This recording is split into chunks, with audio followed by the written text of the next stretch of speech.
ഒരു സിനിമാ കഥ പോലെയാണ് ഇപ്പോൾ സഞ്ജു സാംസണിൻ്റെ ഒരു ഇന്നിങ്സിൽ കാണുമ്പോൾ എനിക്ക് തോന്നുന്നത്. കാരണം ഈ ഒരു ലോകകപ്പ് തുടങ്ങുന്നതിന് മുമ്പ് ടീമിലെ ഏറ്റവും വീക്ക് ലിങ്കായിട്ട് പറയപ്പെട്ടിരുന്ന ഒരാളാണ് സഞ്ജു സാംസൺ. കാരണം ബാക്കി എല്ലാ ബാറ്റേഴ്സും ഫോമിൽ. സഞ്ജു സാംസൺ മാത്രം ന്യൂസിലാൻഡ് പരമ്പരയിൽ അമ്പയെ പരാജയം. അപ്പോൾ സഞ്ജു സാംസൺ നേരത്തെ ടീമിൽ ഉൾപ്പെട്ടത് കൊണ്ട് മാത്രമാണ് ലോകകപ്പ് ടീമിൽ പോലും സഞ്ജു ഉണ്ടാകുന്നത്. അങ്ങനെ വിമർശിക്കപ്പെട്ട ഒരു താരമാണ്.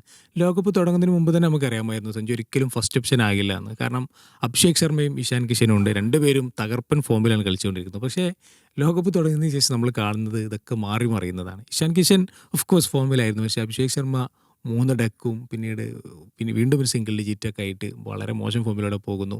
പക്ഷേ ഇന്ത്യ അവിടെ വെച്ചാണ് ദക്ഷിണാഫ്രിക്കയുടെ ഒരു മത്സരം തോൽക്കുന്നത്. അതിനുശേഷം ഇന്ത്യ സെമി പോലും കാണുമോ എന്ന് ഉറപ്പില്ലാത്ത നിമിഷങ്ങളിലാണ് ഈ ടീം മാറ്റത്തെക്കുറിച്ച് വലിയ ചർച്ചകൾ ഉയർന്നു വരുന്നത്. അതിന് മുമ്പ് സഞ്ജു ഒരു മത്സരം കളിച്ചിട്ടുണ്ടായിരുന്നു. പക്ഷേ ഒരു പൂർണ്ണമായിട്ടും സഞ്ജുവിനെ ഒരു ഫസ്റ്റ് ഓപ്ഷൻ പോലെ ടീമിലേക്ക് പരിഗണിക്കുന്നത് ആ ദക്ഷിണാഫ്രിക്കയ്ക്കെതിരെയുള്ള തോൽവിക്ക് ശേഷമാണ്. അതായത് ലോകകപ്പ് ടീമിൽ പോലും ഇടമില്ലാതിരുന്നുവെന്ന് പ്രതീക്ഷിക്കപ്പെട്ട സഞ്ജു സിംബാബ്വെക്കെതിരെ മത്സരത്തിൽ വരികയാണ്. അന്ന് തന്നെ ആദ്യ ഓവറിൽ തന്നെ സഞ്ജു അടിച്ചു തുടങ്ങുകയാണ്. ടീം ഒരു 240 സ്കോർ ചെയ്യുന്നു. അതോടെ ഇന്ത്യയുടെ ബാറ്റിംഗ് സഞ്ജു വന്നപ്പോൾ ഉണർന്നു എന്നുള്ള വിലയിരുത്തലുകളുണ്ടായി. പക്ഷേ സഞ്ജു സാംസണ് അപ്പോഴും ആർക്കും അദ്ദേഹത്തിൽ പൂർണ്ണ വിശ്വാസമല്ലായിരുന്നു. ഇപ്പോൾ ക്യാപ്റ്റൻ സൂര്യകുമാർ പോലും പത്രസമ്മേളനത്തിലൊക്കെ അദ്ദേഹത്തിൻ്റെ വാക്കുകളിൽ അത് നമുക്ക് കാണാമായിരുന്നു. ഈ അഭിഷേകിനേക്കാളും കിഷനേക്കാളും സഞ്ജുവിനെ വിശ്വസിക്കണോ എന്നുള്ള ചോദ്യം ഉണ്ടായിരുന്നു. നമുക്ക് പോലും ഉള്ളിലുണ്ടായിരുന്നു. കാരണം സഞ്ജു ഒരു ബിഗ് മാച്ചിലൊക്കെ എത്രത്തോളം പെർഫോം ചെയ്യുമെന്ന് അറിയില്ല. കാരണം അദ്ദേഹമാണ് ഈ ഫോമില്ലായ്മയിലൂടെ കടന്നു പോകുന്ന കാലമാണ്. പക്ഷേ വിൻഡീസിനെതിരെ നമ്മൾ കണ്ടത് ഒരു 2020 ലോകകപ്പിലെ തന്നെ ഏറ്റവും മികച്ച ഇന്നിങ്സുകളൊന്നായിരുന്നു. പിന്നീട് നമ്മൾ ഇന്നലെ കണ്ടത് വീണ്ടും സഞ്ജുവിൻ്റെ ഒരു ബീസ്റ്റ് മോഡാണ്.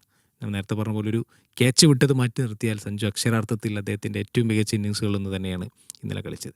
നമ്മൾ ഈ ഒരു ടൂർണമെൻറ്റ് തുടങ്ങുന്നതിന് മുമ്പായിട്ട് ഒരുപാട് ചർച്ചകളുണ്ടായിരുന്നു. അതായത് സഞ്ജുവിൻ്റെ സ്റ്റാൻസിൽ പ്രശ്നമുണ്ട്, ബാക്ക് ഫുട്ടിലേക്ക് ഇറങ്ങിയിട്ടുള്ള അദ്ദേഹത്തിൻ്റെ രീതി വിക്കറ്റുകൾ ക്ഷണിച്ചു വരുത്തുന്നു. കൂടാതെ അദ്ദേഹത്തിൻ്റെ ഷോട്ട് സെലക്ഷനെ ഭയങ്കരമായിട്ട് വിമർശിക്കപ്പെടുന്നു. ഓരോ ബോളും 6 അടിക്കാൻ നോക്കുന്ന ടെൻഡൻസി ഉണ്ട്.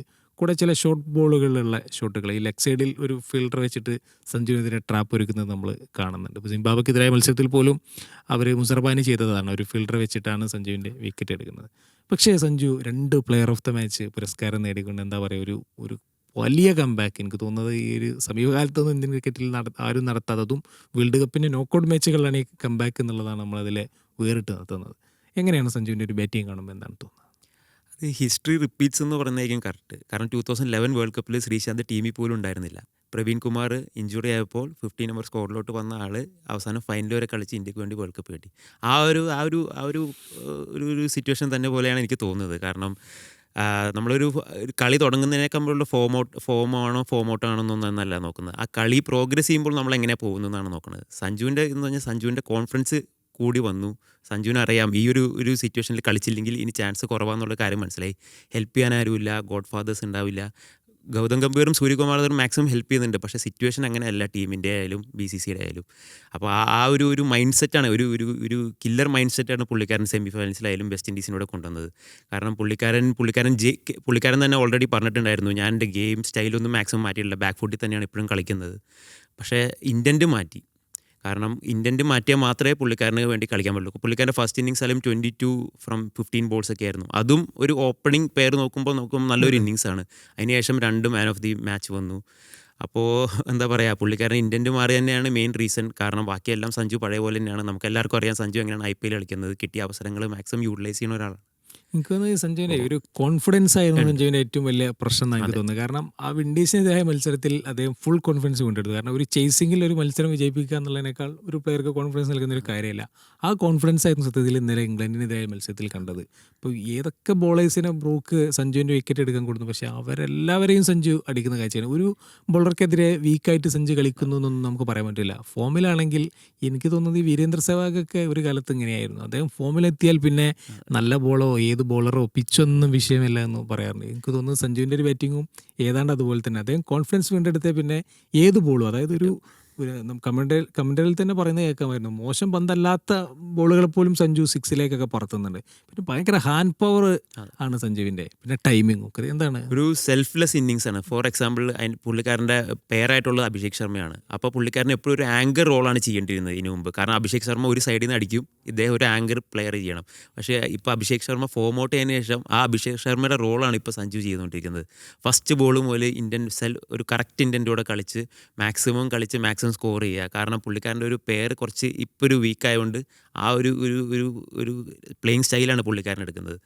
അപ്പോൾ ആ ഒരു കറക്റ്റ് കണ്ടീഷൻ ഒരു പ്ലെയർ എങ്ങനെ വേണം. കാരണം പുള്ളിക്കാരൻ ഇന്നലെ അറിയാം 89 റൺസിലാണ് ഔട്ട് ചെയ്തത്. ഏകദേശം ഒരു 7 ഓവറോളം ബാക്കിയുണ്ടായിരുന്നു.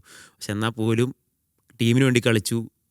250 വരെ എത്താൻ ഒരു മെയിൻ റീസൺ കാരണം നമ്മുടെ പവർ പ്ലേ സഞ്ജു ഒരു സൈഡിൽ നിന്ന് മര്യാദ കളിച്ചുകൊണ്ടിരിക്കുന്നതുകൊണ്ട് മാത്രമാണ്.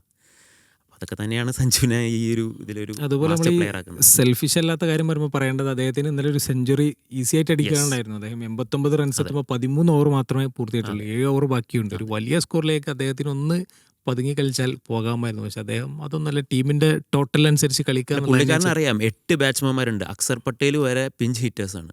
അപ്പോൾ സഞ്ജുവിന് സെഞ്ചുറി അടിക്കാൻ വേണ്ടി മാത്രം നോക്കണം. മാക്സിമം ഹിറ്റ് ചെയ്യുക. ഇതൊരു ചെറിയ ഗ്രൗണ്ടാണ്, ഡ്യൂ ഫാക്ടർ വരും, ഇവർക്ക് നല്ലോണം ചേസ് ചെയ്യാനുള്ള കപ്പാസിറ്റി ഉണ്ടെന്നൊക്കെ അദ്ദേഹത്തിന് അറിയാം. ആ ഒരു മൈൻഡ് സെറ്റാണ് പുള്ളിക്കാരനെ ബാക്കിയുള്ളവരിന്നൊക്കെ വ്യത്യസ്തനാക്കുന്നത്. അതെ, മറ്റു പല ബാറ്റർമാരെല്ലാം തീർച്ചയായിട്ടും സെഞ്ചുറിക്ക് തേക്കും. കാരണം അദ്ദേഹം ബോളും ഓൾറെഡി അപ്പോൾ 42 ബോളായിട്ട് ഫേസ് ചെയ്തിട്ടുണ്ടാവുള്ളൂ. ഒരു 50-55 ബോളിൽ സെഞ്ചുറി ആണെങ്കിൽ പോലും മികച്ച സ്ട്രൈക്ക് റേറ്റ് ഉള്ള ഒരു സെഞ്ചുറിയാണ്. എന്നിട്ടും അദ്ദേഹം അത് ഗംഭീരമായിട്ട് തന്നെ ആ ഒരു അങ്ങനെ സഞ്ജുവിന് തോന്നുന്നത്, നമ്മളെ പലരും പറയും ഈ നോർത്ത് ഇന്ത്യൻ ലോബി കളിക്കുന്നു അല്ലെങ്കിൽ അദ്ദേഹത്തിനോട് പലർക്കും ദേഷ്യമുണ്ടെന്ന്. പക്ഷെ ഇന്നലെ വാങ്കഡയൊക്കെ സഞ്ജു എന്നുള്ളത് ആർത്ത് വിളിച്ചുകൊണ്ടിരിക്കണം. അദ്ദേഹം ആ ഒരു ടേൺ മൊത്തം ചെയ്തു തോന്നുന്നു. എനിക്ക് തോന്നുന്നു ഇപ്പോൾ ഒരു ഇതുവരേക്കും നമ്മൾ മലയാളീസിന് ഒരു പ്രത്യേക ഇഷ്ടം കൂടുതലുണ്ടായിരുന്നു. അങ്ങനെ സഞ്ജുവിനെ ടീം ഒന്ന് മാറ്റി നിർത്തുമ്പോഴൊക്കെ മലയാളീസായിരുന്നു കൂടുതലായിട്ട് തിരിച്ചു വരണം എന്നൊക്കെ പറയും. എനിക്ക് തോന്നുന്നു ഇനി അങ്ങനെ ഒരു സിറ്റുവേഷൻ ഉണ്ടാവുന്നതെന്ന് എനിക്ക് തോന്നുന്നില്ല. ഉണ്ടാവുകയാണെങ്കിൽ പോലും അത് ഇന്ത്യ മൊത്തം അല്ലെങ്കിൽ എല്ലാ സ്റ്റേറ്റിൽ നിന്നൊക്കെയുള്ള ആളുകൾ, കാരണം അവർ കണ്ടു, അത്രയും നല്ല 2 ഇന്നിങ്സുകൾ കണ്ടു. IPL ഒഫീഷ്യൽ പേജിൽ തന്നെ കൺഗ്രാറ്റ്സ് ചേട്ടാ, വെൽ പ്ലേഡ് ചേട്ടാ എന്നാണ് എല്ലാവരും ചെയ്യുന്നത്. മലയാളത്തിലാണ് അവർ സംസാരിക്കുന്നത് പോലും. അപ്പോൾ അതൊക്കെ സഞ്ജുവിന് വേണ്ടി മാത്രം. അവർക്കറിയാം ഒരു ഫാൻ പവർ എന്ന രീതിയിൽ കൂടുതൽ ഒരു ആർഡൻ ഫോളോവേഴ്സ് ഉണ്ട് സഞ്ജുവിന്. അതെ, സഞ്ജുവിൻ്റെ ജെനുവിൻ ആയിട്ടുള്ള ഒരു ക്യാരക്ടറായാലും അദ്ദേഹത്തിൻ്റെ പെർഫോമൻസ് ആയാലും ഒരു ജെനുവിൻ ഫോളോവേഴ്സ് ഉണ്ട്. അതിപ്പോൾ ചെന്നൈ സൂപ്പർ കിങ്സിൽ പോയി വരണം, അത് ഇരട്ടി അവന് സാധ്യതയുള്ളൂ. പിന്നെ ഒരു നെയ്ബർഹുഡ് ബോയ് ഇമേജ്, വളരെ സിമ്പിൾ ആയിട്ടുള്ള ആളാണ്, ഒരു തലക്കനില്ലാത്ത ആളാണ്. ഒരിക്കലും കോൺട്രവേഴ്സിയിൽ ഒരു വാക്ക് പോലും അദ്ദേഹം ഉണ്ടാറില്ല. എത്രയൊക്കെ പുള്ളിക്കാരന് കാര്യങ്ങളുണ്ടായാലും, പുള്ളിക്കാരൻ്റെ കുറച്ച് ഇന്റർവ്യൂസ് വേറെ ആൾക്കാർ ഇന്റർവ്യൂസ് കൊടുത്തിട്ടുണ്ടായാലും പുള്ളിക്കാരുടെ വായിന്ന് ഒരു കോൺട്രവേഴ്സിയും വരില്ല. അപ്പോൾ അത് തന്നെയാണ് പുള്ളിക്കാരൻ. പിന്നെ ബാറ്റിംഗ് സ്റ്റൈലും, അതായത് നിൽക്കുകയാണെങ്കിൽ അടിക്കുക അല്ലെങ്കിൽ പോകുക എന്നുള്ളൊരു ഉറപ്പിക്കാത്ത ബാറ്റിംഗ് സ്റ്റൈലിൽ നിന്ന് നമ്മൾ പറയല്ലോ, അതും ഒരു ഘടകമാണ്. പുള്ളിക്കാരൻ പറഞ്ഞിട്ടുണ്ടായിരുന്നു. പുള്ളിക്കാരൻ ഇന്ത്യൻ എന്ന് പറഞ്ഞാൽ 2-3 കളി ഫ്ലോപ്പ് ആയാലും കുഴപ്പമില്ല, അടുത്ത് കളിക്കുന്ന 2 കളി ഒരു സെഞ്ചുറിയോ ഒരു മാച്ച് വിന്നിങ് ഇന്നിങ്സോ, അതാണ് എൻ്റെ ഗെയിം സ്റ്റൈൽ. അല്ലാതെ എല്ലാ കളിയും ഒരു കോൺസിസ്റ്റൻ്റ് ആയിട്ട് കളിക്കണം എന്നുള്ളൊരു ഗെയിം സ്റ്റൈലല്ല പുള്ളിക്കാരൻ്റെ എന്ന് പുള്ളിക്കാരൻ പറഞ്ഞു. ഒരു മാച്ച് വിന്നറാണെന്ന് പുള്ളിക്കാരൻ പറഞ്ഞിട്ടുണ്ടായിരുന്നു. നമ്മൾ അദ്ദേഹത്തിൻ്റെ കീപ്പിങ്ങിനെ കുറിച്ചുകൂടി പറയേണ്ട അവസാനം തോന്നുന്നു. കീപ്പിങ്ങിലും അദ്ദേഹം അത്യാവശ്യം വളരെ മികച്ച കീപ്പർ. ഇന്നലെ ഒരു റൺഔട്ട് ഉണ്ടായിരുന്നു. പിന്നെ ഈ ടൂർണമെന്റ് തന്നെ വേറെ നല്ല ക്യാച്ചുകൾ ഉണ്ടായിരുന്നു. അദ്ദേഹം കീപ്പിങ്ങിലും വളരെ നല്ല രീതിയിൽ തന്നെ കോൺട്രിബ്യൂട്ട് ചെയ്യുന്നുണ്ട്. ഏതായാലും സഞ്ജു സാംസന്റെ ദിവസങ്ങളാണ് കടന്നു പോയിക്കൊണ്ടിരിക്കുന്നത് തന്നെ നമുക്ക് പറയാം.